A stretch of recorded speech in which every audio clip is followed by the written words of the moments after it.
I sat beside her grave. A frosty wind was howling, and with it came the stinging sensation of snowflakes running into my face.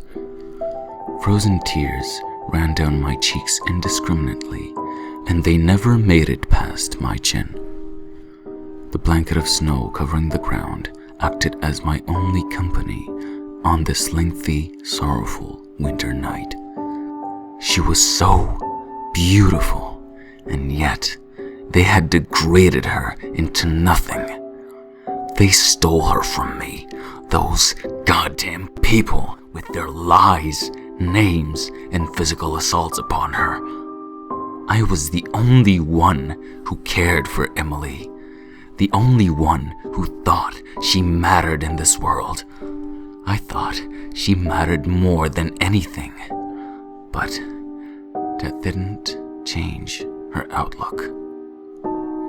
She went from the joyous, fun, beautiful girl I fell in love with to the hurt and lonely girl I had come to terms with. Her free-spiritedness turned into isolation, and her body turned into a collection of cuts.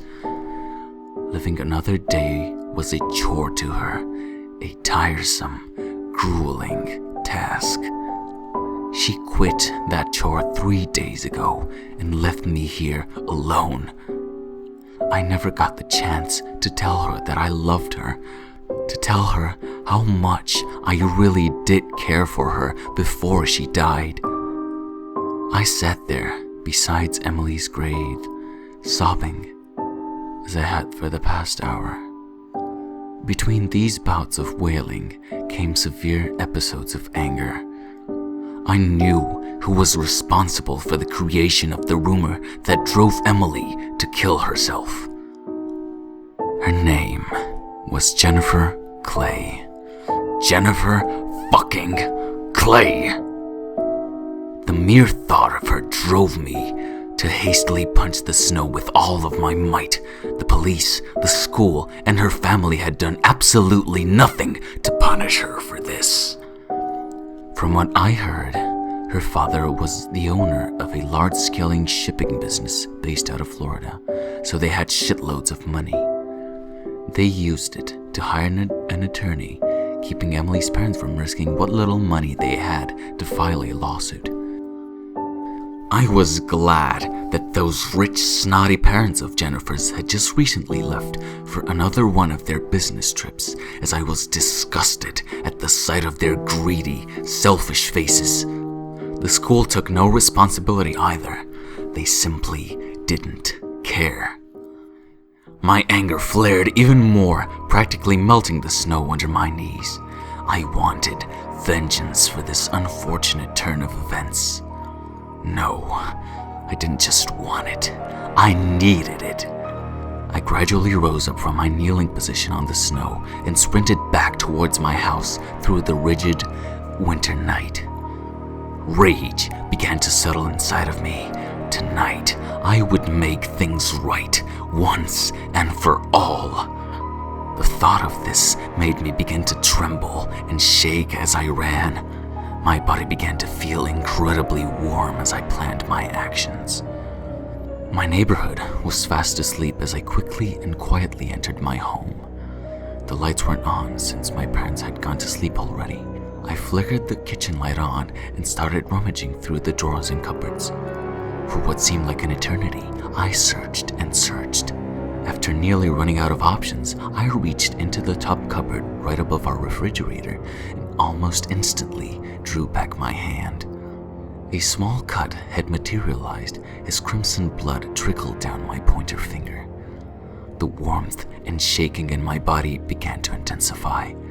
I felt my pupils dilate, and I felt my palms become moist with sweat. Carefully, I reached my hand back up into the cover and grabbed the item I so desperately wanted. Upon bringing it down, I began to notice the fine details of what I was holding. The black, curved form of its handle was smooth, even delicate on one side, but more rigid and bumpy on the other one. My hand reversed its extensive, fine blade, noticing the razor-sharp tip. These sensations pleased me very much. I put the kitchen knife into my coat pocket, hiding it from view.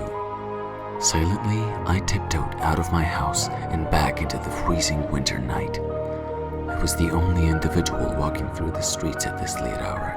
I could hear my every footstep, breath, and heartbeat. My destination was simple. It was about a 10-minute walk from where I presently was. The bus I rode to school passed it every day, so I knew this location very, very well. As I walked through the night, my thoughts were trained on only one idea, and that idea revolved around one person: Jennifer Clay. What a slut! What a worthless slut she was! The bitch could barely keep her legs closed, letting the boys reach down and fondle her whenever they pleased. She wore skirts the size of a goddamn washcloth every single day, and her breasts were always hanging out of her top. To top it all off, she was the cunt who made up that fucking rumor. The one that destroyed Emily's life, and the one that destroyed mine. For no reason, she claimed that Emily was the biggest bitch in school, and then it escalated into a series of lies that everyone started to believe. Every day it was, "Oh, what a whore," or "Oh, you're so fucking ugly," and it went on and on and on. Emily was even physically abused by some of the other girls. They would kick, punch, and berate her until I finally broke up the fights. And this all happened because of Jennifer. Infuriated by these thoughts, I began to sprint towards my destination, now only a short distance away. The warm feeling that had been pulsing through my body all night became even stronger, to the point where every single muscle in my body was flexed. My heartbeat increased dramatically, and so did my breathing and sweating. These complex feelings of anger and hatred took over my body, causing me to feel incredibly overwhelmed with emotion. Finally, I stopped in front of one house I was looking for. It was a wealthy-looking piece of property located next to a small intersection, painted white like the snow. Upon seeing it, I began to chuckle to myself softly, the overwhelming emotions still present. I reached into my pocket to find that knife. Oh, that knife. It was still snug inside, just waiting to be put to use. Tonight, I would finally punish this bitch. I was going to murder Jennifer Clay. Stealthily, I approached the front door. From what I could see from the outside, the only lights that were on were in the kitchen. Everything else was black, so I assumed that either everyone was asleep or no one was home. Slowly, I reached my hand towards the doorknob and began to twist it around. My efforts to fully turn it around failed, however, as it was locked. I knew another way to get in, though. Under my feet was a placemat stained with frost and snow. When Jennifer got off the bus, I had noticed once or twice that she hid a key to get into her house under the mat. I knelt down and threw the frosty thing off into the distance. As I expected, a house key was located directly under the placemat, and I quickly snatched it into my hands. It emanated a cold, unforgiving sensation in the palm of my hand. The key fit perfectly into the door, and I unhurriedly pushed it open. Carefully, I tiptoed into the house, trying to make my every move as quiet as possible. I felt my hands tremble with excitement, as my actions tonight would be disturbed by no one since Jennifer's parents were gone. I reached for my knife, still making sure it was where I had put it. Finding it in the same place, I proceeded onwards, towards the flight of stairs leading into the second floor. I creeped up the stairs elusively, feeling the adrenaline rush through my system. My body began to tingle and shake almost violently, causing me to stagger somewhat up the stairs. My craving for vengeance grew as I made it to the top of the stairs.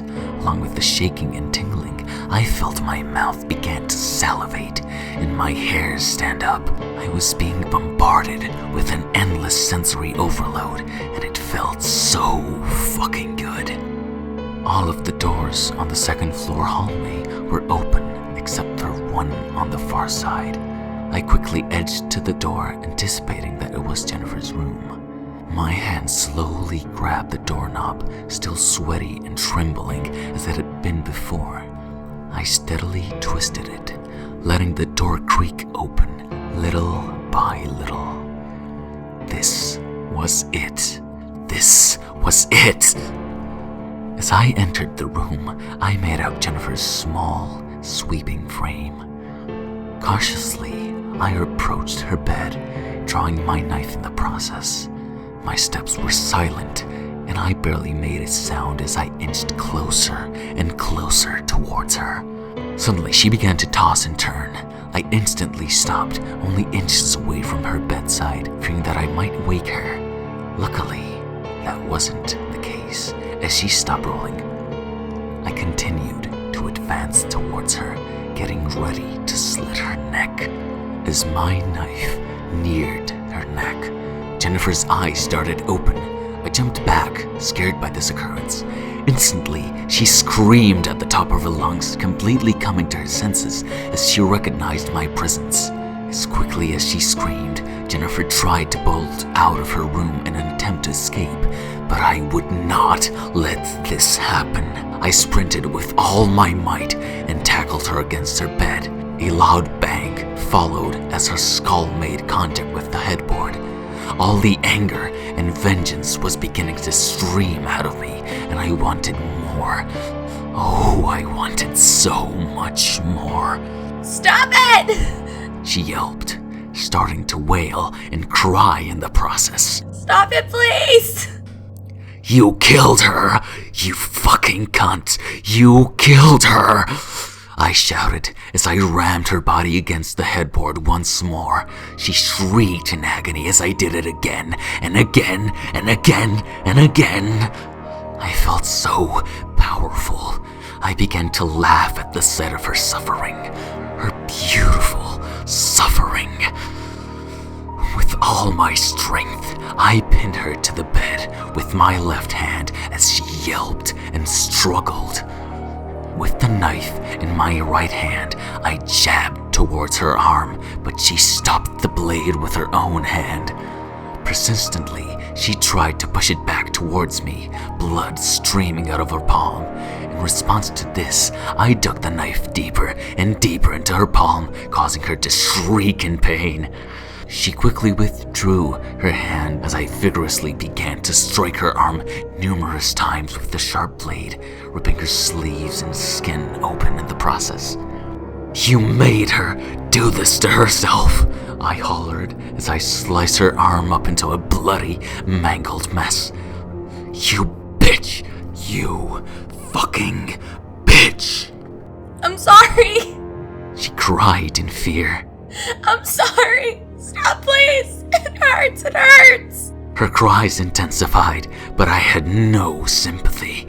Not for this whore. In my rage, I shoved her off of the bed and onto the floor. She struggled to get up as I stomped my foot directly into her chest. A loud cracking sound followed, and I could feel the broken rib bones under my foot. Jennifer began to whimper as I repeatedly stomped her now broken rib cage, one crack after another after another. I wanted to scream in absolute delight as I was loving every fucking moment of this. It hurts. She whispered, unable to speak anymore. It hurts. Stop it. Stop it, please. I wanted it to hurt even more for this worthless piece of shit. I wanted her to feel Emily's pain. It hurts, doesn't it? Doesn't it fucking hurt? I screamed, Instantly, I thrusted my knife into her abdominal cavity, shoving it all the way until I felt the blade hit her spine. She softly wailed as I yanked it out immediately, causing her near lifeless body to spasm. Blood seeped out of her open wound, covering her abdomen. I'm sorry. She whispered in a soft, hoarse voice. I'm sorry, it hurts. With her mangled arms, she tried to drag herself away from me, but her efforts were near futile. I tackled her and immobilized her bloody body to the ground. With one final slash, I dug my knife into her neck, successfully rupturing her carotid artery. Blood began to spurt and burst all over my hand and arm. I started to feel Jennifer's breathing slow down, but this gave me so much goddamn pleasure. I turned her body over so I could witness the fucking look on her face as she died this painful, helpless death. The amount of blood spurting from her neck began to decrease, and the look on her face remained blank and expressionless. Slowly, her lips began to move, preparing toward her final phrase. Why? She asked, almost silently, as her bloody, mangled corpse went limp. I had done it. I had done it! I was elated at the sight of her lifeless body. As happiness overtook me, I began to laugh, but it was not the kind you'd hear after someone told you a joke. My laughter was insane, and I was shrouded in unrelenting malice. That's how she felt, I chortled. That's how she fucking felt. I shoved the body under her bed, hoping her parents would be destroyed at the sick and disgusting sight of it. My laughing continued to echo through the house, its volume increasing by the minute. The warm feeling that had been present in my body all night was now burning, and my shaking was now uncontrollable. I began to lose awareness of my surroundings, drowning in the sounds and sensations of my present state. You're dead, you fucking bitch! You're dead! I kicked the body under the bed repeatedly, still chuckling as hard as I had before. Still laughing. As I continued this, I suddenly began to choke on my own pleasurable yelps. Something in me, though, wanted to keep laughing and kicking, but another part of me wanted to stop for some reason, to give it a rest. I began to feel these two entities fight over control of me, one wanting more and one wanting less. It was at this very moment when the first time, tonight, I heard myself chortle.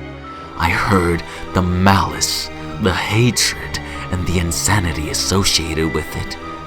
My senses began to open up. For the first time that night, I heard my thoughts, and I wasn't blinded by the burning, overexcited feelings running through me.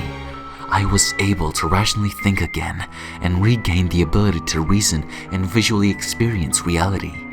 With this, my laughter reduced itself to a dull roar, and the warm sensation was non-existent. Gradually, I peeked under the bed where I had shoved the bloody body of Jennifer. A deep incision was etched onto her throat, and blood soaked her now crimson pajama top.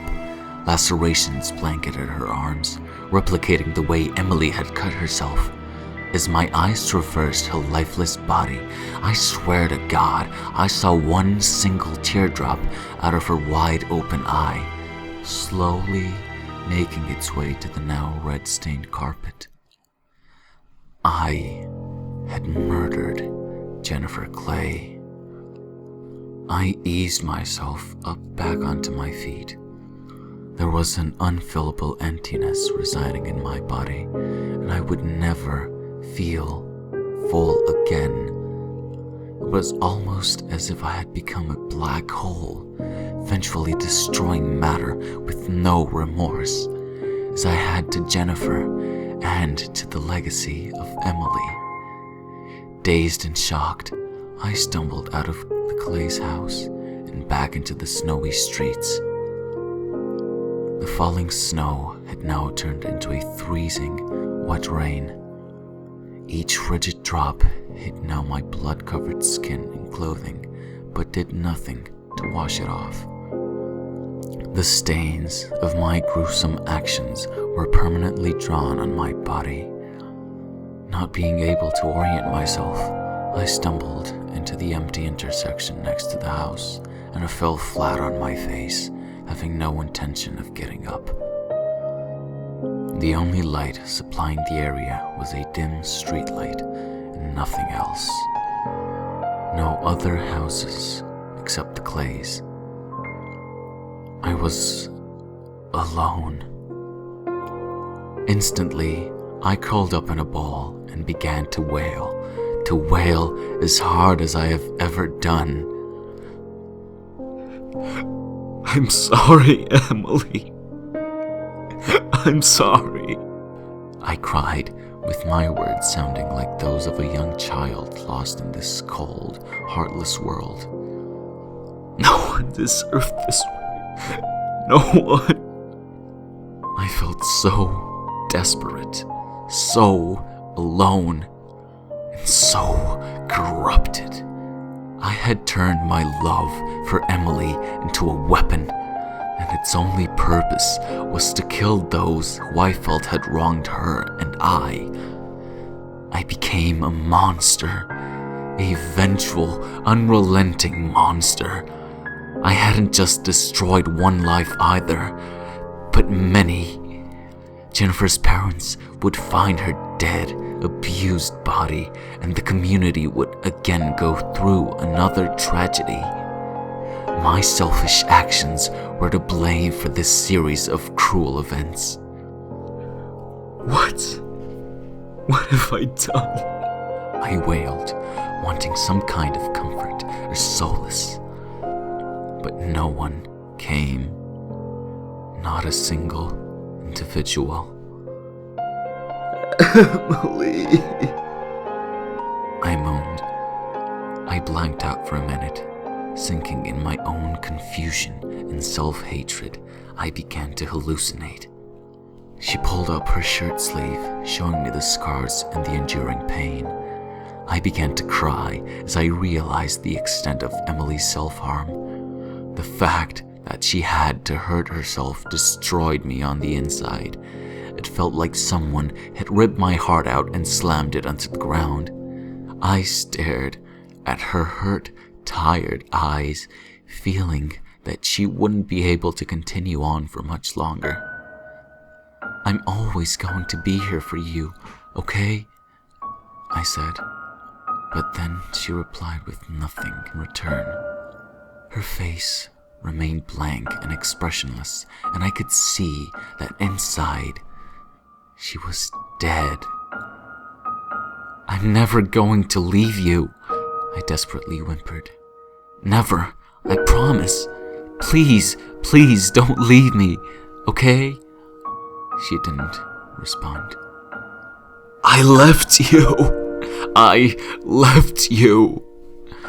I screamed, waking up from my flashback, not realizing even more the extent of my actions. In my craving for vengeance, I had forgotten what mattered the most. I had forgotten that promise.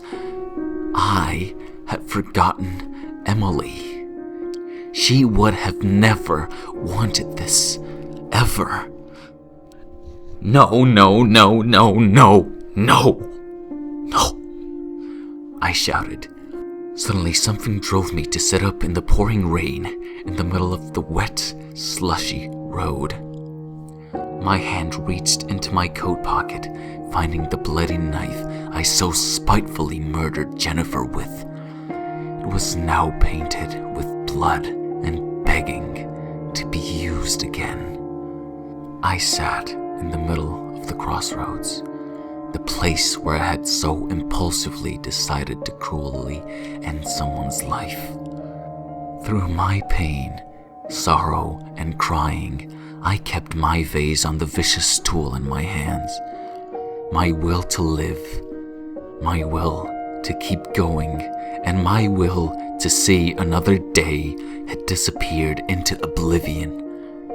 There was no life to live, no reason to keep going, and no other day to see anymore.